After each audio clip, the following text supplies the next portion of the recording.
Buenos días. Vamos a orar. Bendito Dios, Padre Celestial, te damos gracias por este que es tu día. Gracias porque nos has concedido el haberte adorado, haber cantado acerca de tu grandeza, haber leído en tu palabra. Y ahora, Señor, te damos gracias porque nos permites llegar a ese momento en el cual tu palabra será expuesta. Y te rogamos a ti, Señor, Dios verdadero, que tu Espíritu Santo, que tú prometiste enviar, pueda aplicar, Señor, este mensaje, la lectura del pasaje que estaremos leyendo, y que esto pueda llegar, Señor, y penetrar en el corazón, Señor, de cada uno de los que estamos aquí. Que como vamos a leer, Señor, que podamos tener la certeza de que en ningún otro hay salvación, y que si estamos en Él, podemos gozar en esta mañana de que te pertenecemos a ti, y de que tu salvación por tu gracia ha llegado a nuestras vidas. Y también, Señor, te rogamos para que aquellos que no te conozcan, que hoy, Señor, en tu bondad y en tu misericordia, el sacrificio de nuestro Señor Jesucristo y su resurrección pueda llegar a la vida de ellos, y que sus ojos sean abiertos y puedan ver en Jesucristo la única esperanza, y que fuera de Él no hay otra esperanza ni oportunidad para el pecador. Y que por lo tanto es solo a ti entonces que te debemos toda la gloria y toda la honra por lo que has hecho en Jesucristo. Y en el nombre de Él oramos. Amén. Amén. ¿Pueden tomar asiento?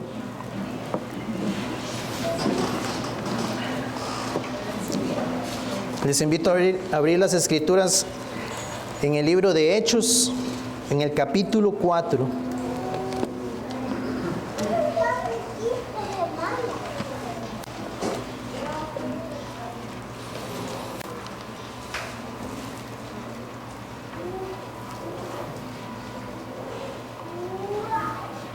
Vamos a leer a partir del versículo 1 hasta el versículo 13. Hechos capítulo 4.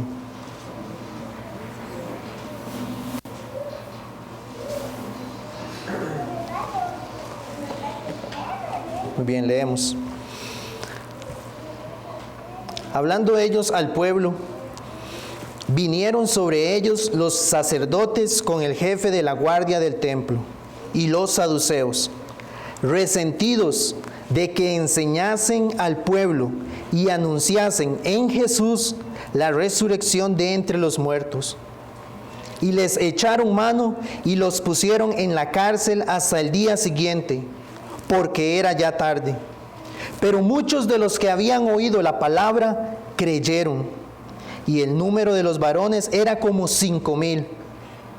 Aconteció al día siguiente que se reunieron en Jerusalén los gobernantes, los ancianos y los escribas, y el sumo sacerdote Anás y Caifás y Juan y Alejandro, y todos los que eran de la familia de los sumos sacerdotes. Y poniéndoles en medio, les preguntaron: ¿con qué potestad o en qué nombre habéis hecho vosotros esto? Entonces Pedro, lleno del Espíritu Santo, les dijo: gobernantes del pueblo y ancianos de Israel, puesto que hoy se nos interroga acerca del beneficio hecho a un hombre enfermo, de qué manera éste haya sido sanado, sea notorio a todos vosotros y a todo el pueblo de Israel, que en el nombre de Jesucristo de Nazaret, a quien vosotros crucificasteis y a quien Dios resucitó de entre los muertos, por él este hombre está en vuestra presencia sano. Este Jesús es la piedra reprobada por vosotros, los edificadores, la cual ha venido a ser cabeza del ángulo. Y en ningún otro hay salvación, porque no hay otro nombre bajo el cielo dado a los hombres en que podamos ser salvos. Entonces, viendo el denuedo de Pedro y de Juan, y sabiendo que eran hombres sin letras y del vulgo, se maravillaban y les reconocían que habían estado con Jesús. Señor, bendiga su palabra. Es importante conocer en este caso el contexto. Por eso quería que leyéramos los versículos antes del versículo 12, que es donde estará la meditación en esta mañana. Entonces, estos apóstoles del Señor, a partir del capítulo 3, es que se nos narra el motivo por el cual ellos fueron llevados ante el Sanedrín. En este caso, todos estos hombres, los sumos sacerdotes, los gobernantes y los ancianos del pueblo. Ellos habían hecho una sanidad. Es un pasaje muy conocido acerca del hombre que no podía caminar, que cuando ellos llegan al templo de la Hermosa, ellos a través del nombre de Jesucristo le dicen las palabras conocidas, que le dicen: no tengo oro ni plata, pero lo que tengo te doy. En el nombre de Jesucristo de Nazaret, levántate y anda. Y se nos narra en el capítulo 3 que eso causó una gran conmoción en el pueblo, porque este era un hombre que tenía muchos años de estar en esta condición en la cual no podía caminar. Entonces se aglomeró una gran cantidad del pueblo alrededor de ellos, porque estaban asombrados de lo que acababan de presenciar, porque este hombre entró con ellos al templo. Dice que era a las 3 de la tarde que ellos hicieron esto. Pero Pedro y Juan, que eran los que en este caso llegaron al templo, nos dice la Escritura que ellos hicieron una exposición fiel, porque en ningún momento ellos se jactaron ni permitieron que la gente se asombrara por ellos. Porque ellos decían: ¿cómo se pueden ustedes sorprender de esto que acabamos de ver? Si esto es precisamente lo que Cristo ha estado realizando. El pueblo había sido testigo de muchos milagros que el Señor Jesús había realizado. Entonces ellos dicen: ¿por qué se sorprenden de lo que acaba de ocurrir? ¿Y qué hicieron ellos? Entonces apuntaron todo a la obra de Jesucristo. Reconocieron entonces que era por medio del nombre de Jesucristo que había ocurrido este milagro. ¿Y qué procedieron ellos a hacer? Bueno, a mostrar a Cristo en su resurrección. En el libro de los Hechos, cuando nosotros leemos el libro en su totalidad, vemos que la predicación de ellos, el fundamento de ellos estaba en la resurrección de Jesucristo, en lo que Cristo había padecido, que estaba de acuerdo a las Escrituras, pero asimismo como Él llegó a resucitar de entre los muertos. Y esto fue lo que les dio a la iglesia el poder para ir y predicar. Y aquí vemos que en este momento, como leíamos en el versículo 4 del capítulo 4, y el número de los varones que creyeron era como 5,000. Entonces algo estaba ocurriendo en el pueblo, porque como vimos, esta sanidad apuntaba a algo mayor, porque vemos que después muchos creyeron en el nombre de Jesucristo. Entonces quiero hablar en esta mañana acerca de la exclusividad que hay en Jesucristo. Los cristianos que vivieron durante los primeros siglos de la fe fueron realmente marcados, y escuchen esto, y perseguidos. Se les llamaba a ellos ateos, a los cristianos en los primeros siglos. La cultura que los rodeaba estaba llena o estaba inmersa en el teísmo, la adoración de muchos dioses. Imágenes de deidades llenaban el mundo y la religión era un negocio. Y eso nosotros lo vemos también en el libro de los Hechos. En Hechos 19, Pablo habla acerca, o se nos narra más bien el acontecimiento en Éfeso, acerca de cuando Pablo llega y expone el Evangelio, y aquellos que hacían negocios a través de estatuillas de la diosa Diana, dice que se empezaron a preocupar precisamente por eso, porque estaban anunciando a otro Dios, y que él decía que no son dioses los que se hacen con las manos, estaban anunciando al Dios verdadero. Entonces, y cuando vemos a través de la historia del cristianismo, nos damos cuenta de eso, que la sociedad era totalmente pagana.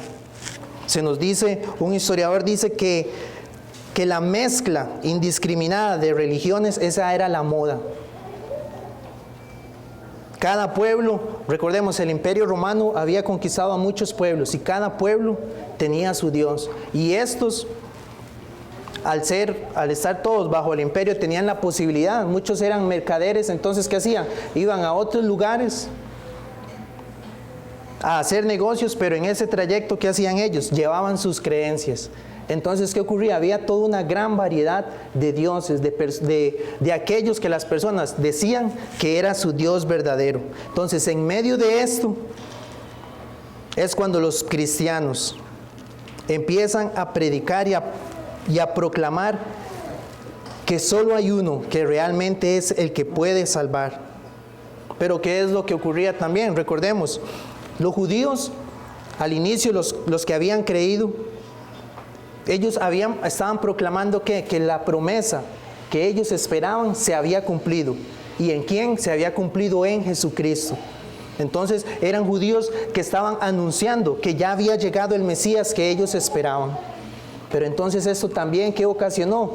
Que de los mismos judíos que seguían aferrados a sus tradiciones, que seguían aferrados a las enseñanzas que los fariseos, que los escribas estaban dando, ellos empezaron a levantarse y a perseguir a aquellos cristianos que decían, ya vino el Mesías y es Jesucristo aquel que ustedes mataron.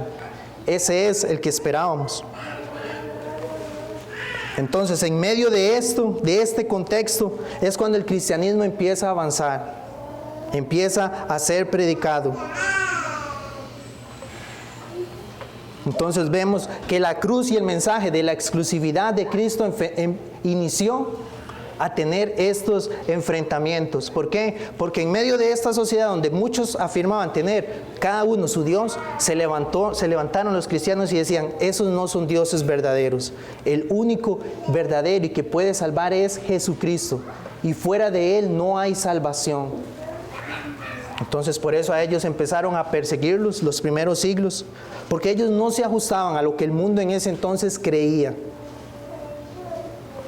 Y conocemos muchos testimonios acerca de mártires cristianos que precisamente por mantenerse firmes a decir que solo Jesús es el Señor, Dios a muchos les concedió el martirio por causa de eso.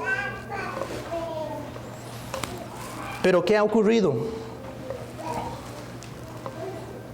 Quiero leerles nuevamente el versículo 11, donde dice, este Jesús es la piedra reprobada por vosotros los edificadores, la cual ha venido a ser cabeza del ángulo. Gracias a Dios, en el libro de Marcos, en las tardes hemos sido expuestos también a la predicación de este pasaje. ¿Y qué es lo que nos están diciendo aquí desde sus inicios la iglesia cristiana? Que es en Cristo, que es en Jesús donde todos van a chocar. Que es precisamente en la persona de Cristo donde todas las religiones, donde todas las sociedades van a tener el rechazo o van a verse en contra de Él, en contra de la obra de Cristo. Y esto ha sido así a través de la historia de la iglesia. En el siglo III y IV se levantó un hombre diciendo que Cristo no era Dios, que no existía una Trinidad, que Él era parte de la creación de Dios, poniendo en tela de duda precisamente la salvación por parte de Dios, que fue Dios mismo el que vino a salvar al pecador. Se levantó un hombre diciendo que no era así, que Jesús no era Dios, nuevamente atacando a la persona de Cristo. Pero gracias a Dios hubo hombres valientes que refutaron esa idea para mostrar la divinidad de Cristo, que solamente Dios podía salvar al pecador. Por eso Él era 100% Dios y 100% hombre, en una sola persona. Pero vemos entonces que desde el inicio de la iglesia esto fue así. Luego, a mediados del siglo IV, aparece un monje británico diciendo que en el hombre está la capacidad de hacer lo que Dios ordena. Lo que Dios me manda en su palabra, yo puedo hacerlo. Entonces también los cristianos, hombres que Dios levantó, se dan cuenta y dice, esto está atacando precisamente la enseñanza de la Escritura, que el hombre es incapaz de acercarse a Dios, que él está muerto en sus pecados y que la única forma por la cual él puede llegar es a través de un mediador, de aquel que puede hacer todo lo que Dios demanda. Y este era nuestro Señor Jesucristo, es el que puede reconciliarnos. Entonces también vemos cómo la iglesia sufrió ese ataque.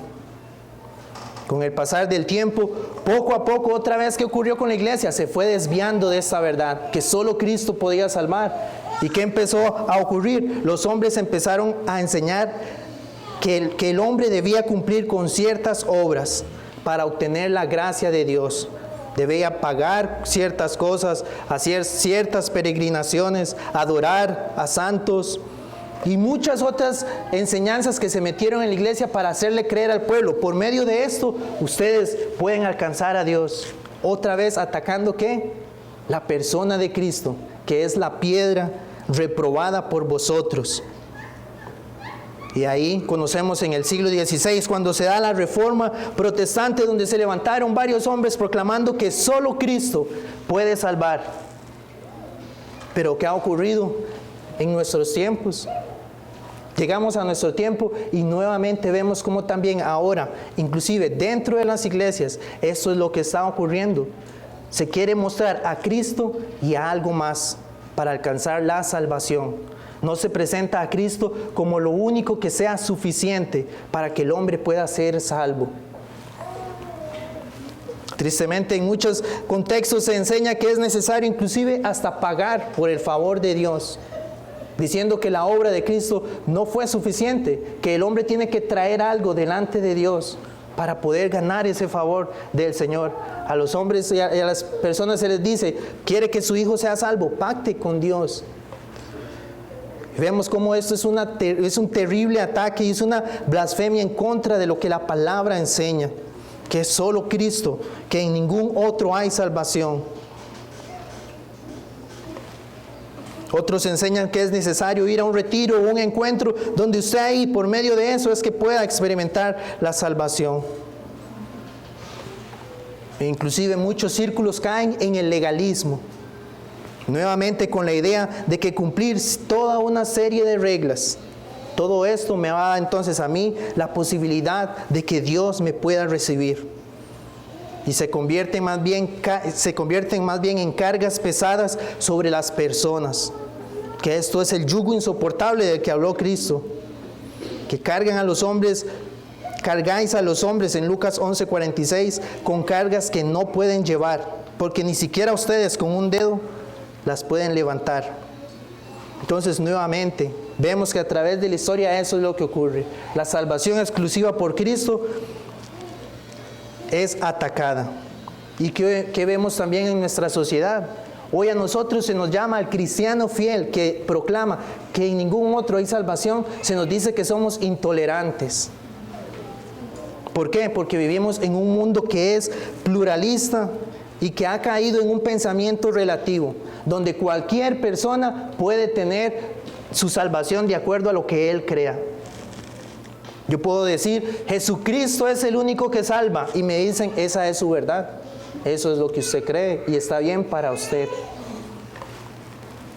Pero ¿es esto realmente lo que la Escritura enseña? ¿Que Cristo es uno más de todos los otros que pueden existir?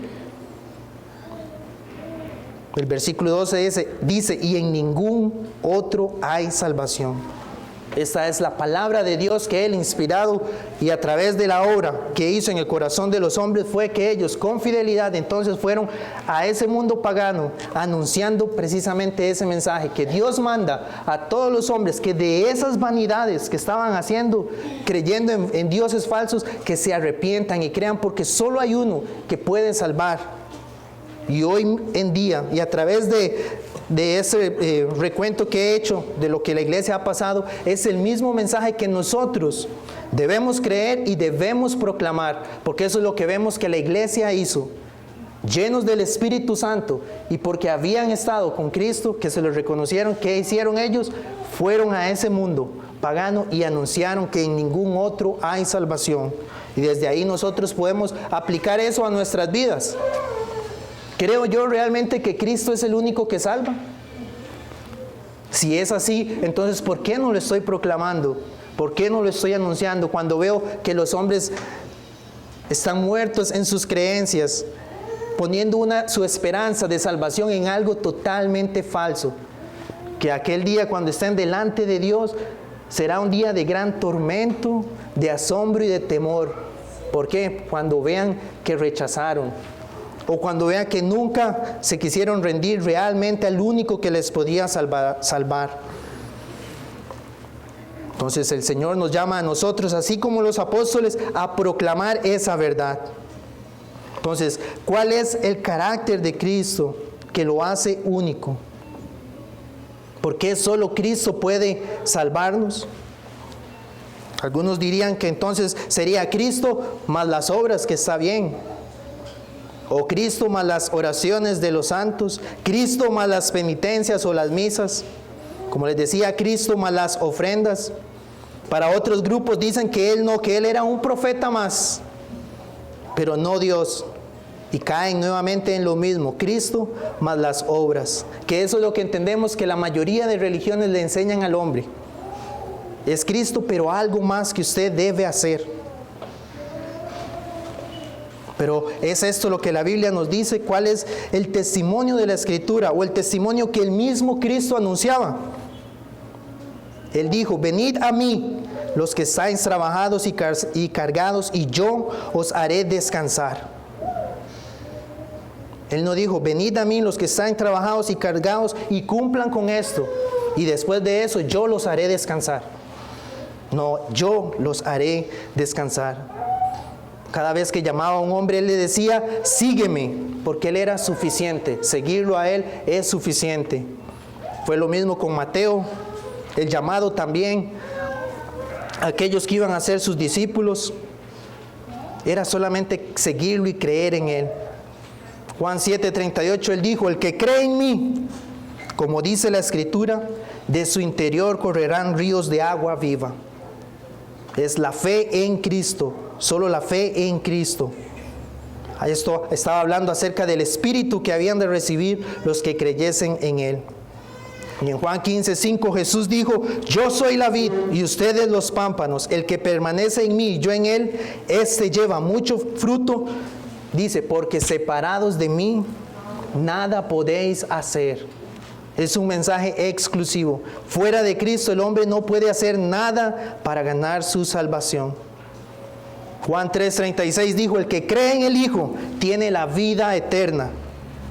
Pero también lo contrario es cierto: el que rehúsa creer en el Hijo no verá la vida, sino que la ira de Dios está sobre él. Y las palabras conocidas de Cristo en Juan 14:6, cuando Él dijo: yo soy el camino, yo soy la verdad y yo soy la vida. Nadie viene al Padre sino por mí. Pero ¿por qué Cristo podía decir esto? Porque nuevamente estas palabras serían o son chocantes en medio de una sociedad que cree muchas cosas.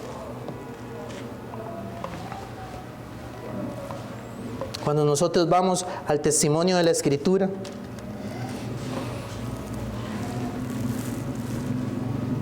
en el capítulo 3 y en el capítulo 4 de Hechos, cuando ellos están exponiendo acerca de Cristo, Él les dice: era necesario que el Cristo padeciera. Y aquí es donde nosotros podemos ir a la palabra y ella misma nos va a revelar o a mostrar por qué es que solo Cristo puede salvar. Cuando vemos la obra de Cristo, en Marcos 15, cuando Él estaba muriendo en la cruz, Él dijo: Dios mío, ¿por qué me has desamparado? Que eran las palabras que están escritas en el Salmo 22. El bendito Hijo de Dios exclamó estas palabras, siendo Él perfecto, sin mancha y sin pecado. ¿Por qué? Porque la Escritura nos muestra que fue en ese momento que Él cargó sobre sí los pecados de todos los que Él iba a salvar. Recordemos lo que dice Mateo 1:21, y llamará su nombre Jesús. Significa Jehová salva. Y Él dice: porque Él salvará a su pueblo de sus pecados.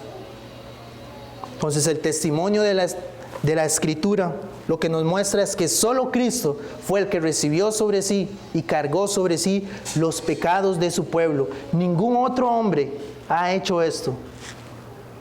Nadie más ha cargado.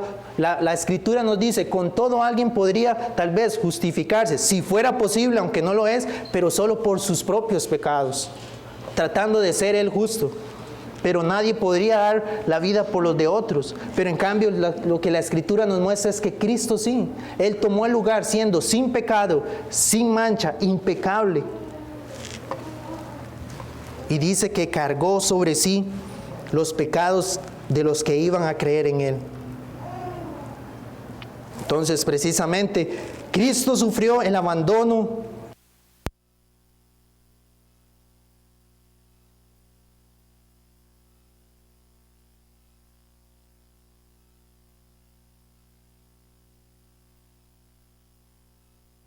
Perdón.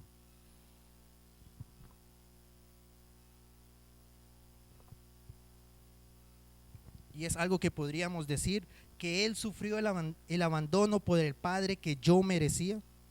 Estar abandonado por Dios durante toda la eternidad es lo que Cristo logró ganar para aquellos que creen en Él, que no experimentaran esta separación del Padre. La Escritura también nos dice, al que no conoció pecado, por nosotros lo hizo pecado. Y esto es algo que debe a nosotros, nos debe llevar a postrarnos delante de Dios y decir, ¿cómo es posible que mis pecados Dios los puso, los colocó sobre Cristo? Al que no conoció pecado, pero Él lo hizo pecado, el Padre. ¿Quién más puede haber hecho esto? Vemos que todos los demás hombres que tratan las personas de mostrar como salvadores, ninguno hizo esta obra. Ni Mahoma, ni Buda, ni el Jesús de los testigos de Jehová, ni el Jesús de los mormones. Solo el Cristo revelado en las Escrituras.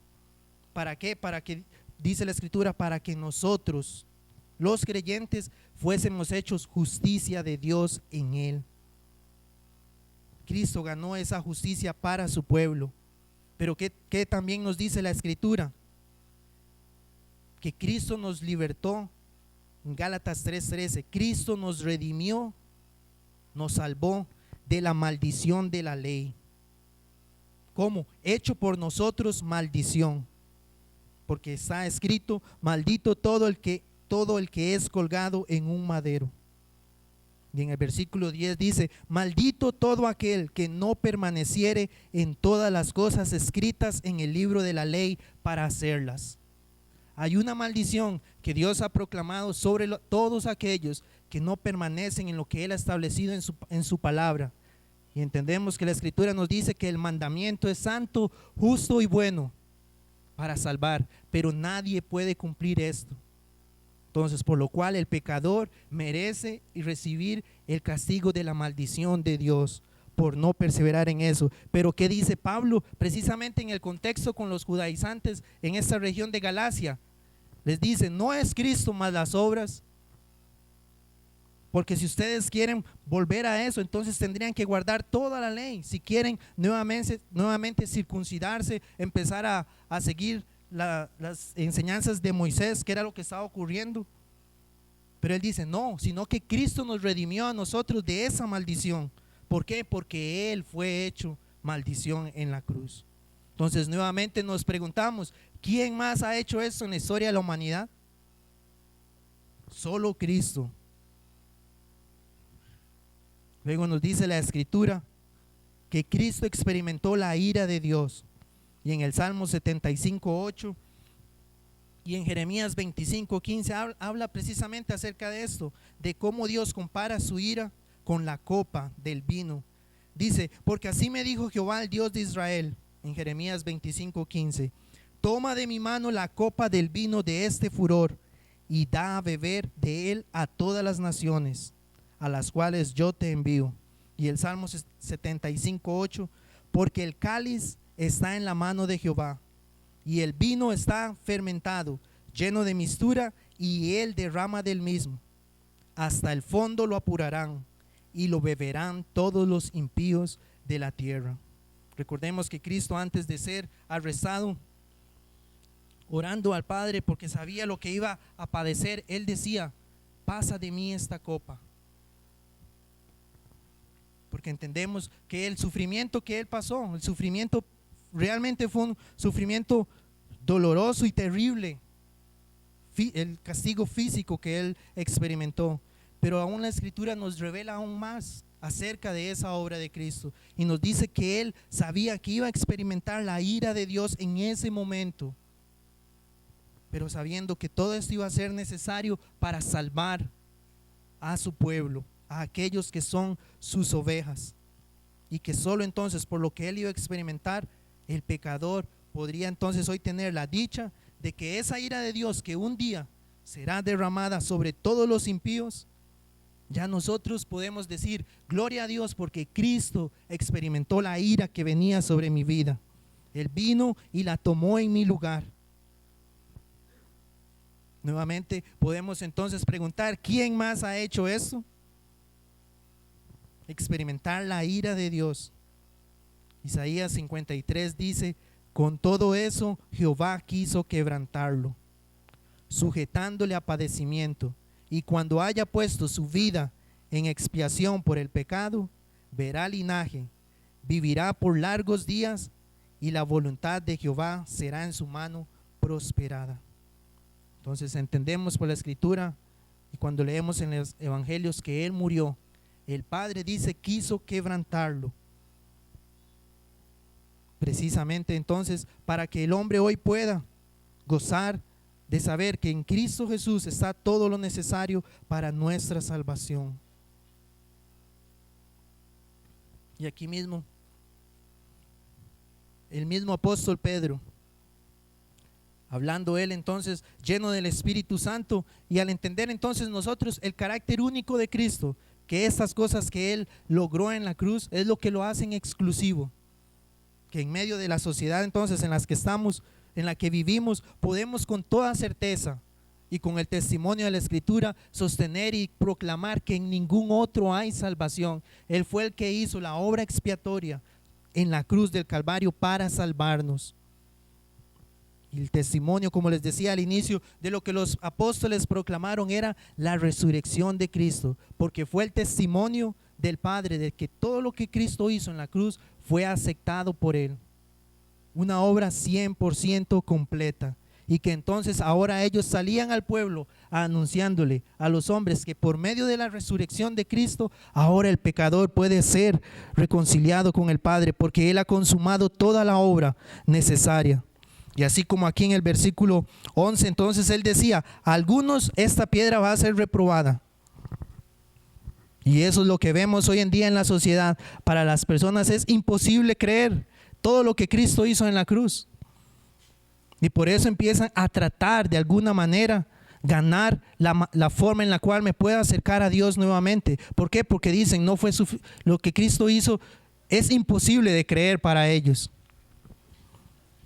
Pero gloria a Dios, porque en su gracia nos ha permitido, a muchos nos ha abierto los ojos, nos ha cambiado el entendimiento para ver que esa obra de Cristo es suficiente, y lo que el Señor tarde en venir, también esa obra seguirá siendo suficiente para salvar a todos los que vayan a estar en el tiempo que vaya a seguir mientras Él no venga, que debe ser el mismo mensaje entonces que la iglesia debe seguir proclamando.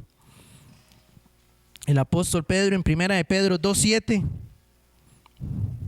también dice acerca de Cristo, dice: para ustedes, para vosotros, pues los que creéis, dice, Él es precioso.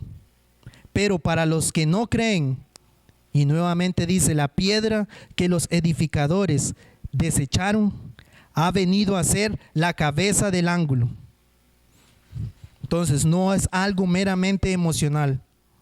Cuando Pedro dice para ustedes los que creen, Él es precioso, entonces no es algo subjetivo, sino que entendemos que todo lo que Cristo hizo en la cruz, por eso Él para nosotros, para el creyente, Él es precioso, porque entiendo que todo lo que venía sobre mi vida, Él lo ganó. Entonces puedo ver la belleza de Cristo, que como Él Solo Él me puede salvar. Como dice el pasaje, en ningún otro hay salvación, porque no hay otro nombre bajo el cielo dado a los hombres en que podamos ser salvos. Entonces, debo en primer lugar preguntarme, si dice que en ningún otro hay salvación, ¿estoy yo en Cristo?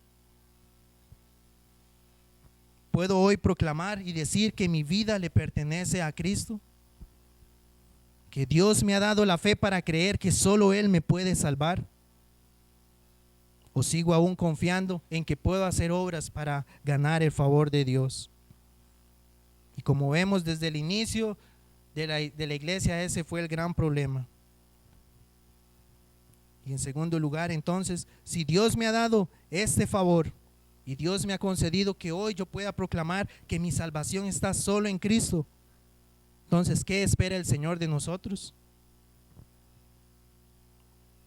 Así como los apóstoles, al saber que solo Cristo podía salvar y al ser testigos de su resurrección, fueron movidos a salir al mundo y predicar el evangelio.